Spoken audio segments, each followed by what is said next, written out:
ही जीवन जल बिना बंचा असंभव। पृथ्वी में प्राय 95 भाग लवण जल अर्थात समुद्र जल रही मात्र 5 भाग मधुर जल रही। मधुर जल नदी पोखरी भूगर्भ में रही। जंगल क्षय जो भूगर्भ में जल आजिकल कमिबार लगी।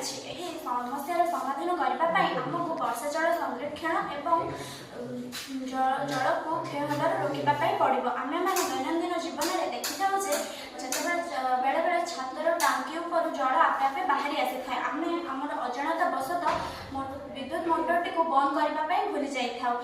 मो प्रोजेक्ट जलर प्लावन बल को आधार कर ऑटोमेटिक स्विच ऑन और ऑफ कर साहाय्य करें। जितेबाला टांकी जल पतन होते ऑटोमेटिक स्विच ऑन हो टांकी जल पूर्ण होतेबेला टांकी जल पूर्ण होते ऑटोमेटिक स्विच ऑफ हो द्वारा जलर अपचय होना।